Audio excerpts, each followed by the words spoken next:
if you're not making people smile or laugh, then what are you doing with your life? I think the job of life is to make people laugh, smile, and make them feel better about themselves.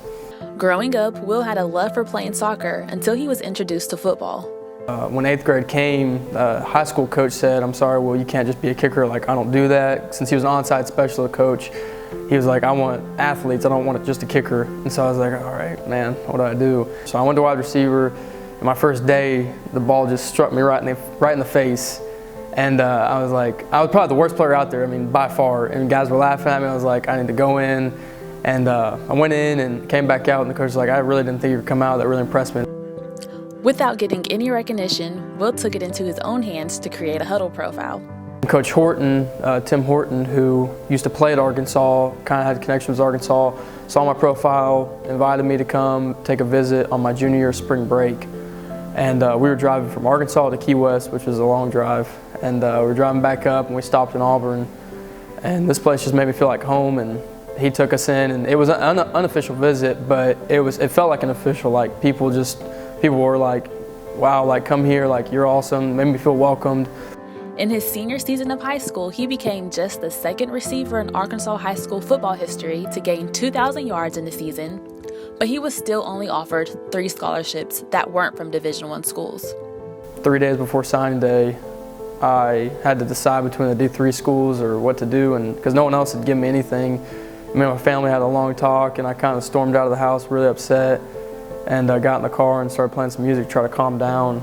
And I called Coach Fountain, and I said, "Coach, what's the deal? Like I gotta know."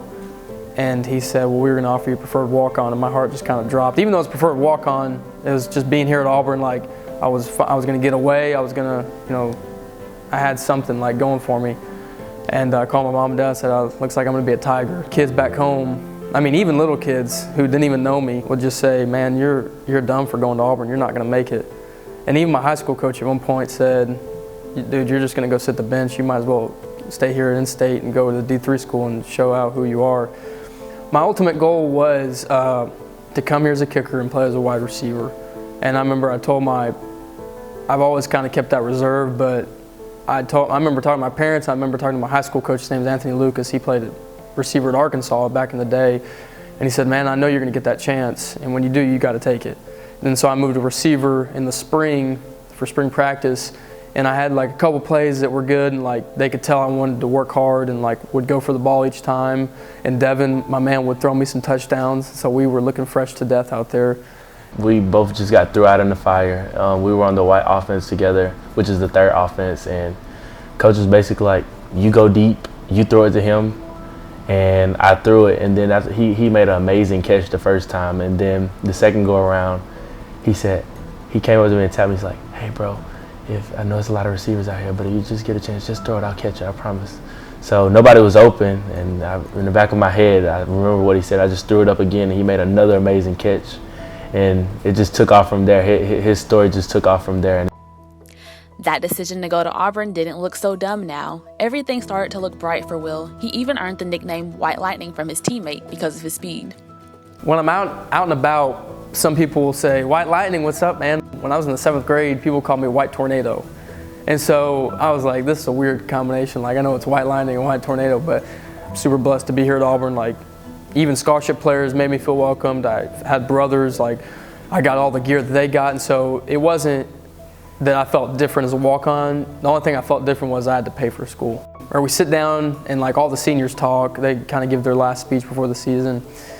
And he goes, "All right guys, we have 6 scholarships to give out for walk-ons. They work their butt off." He gives the whole spiel.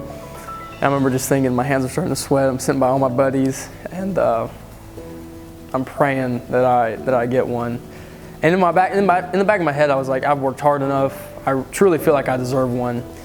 And the first thing he says, the first scholarship we're giving out is to Will Hastings, and my heart just kind of dropped.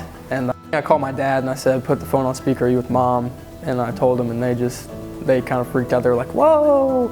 The mom doing the whole "ah!" And so my dad was like, "Nice job, buddy." If other kids were to watch this, or other people, is take safe risks. Like don't hold yourself back. Do something that could potentially change your life, because this is what changed my life. Coming to Auburn changed my life.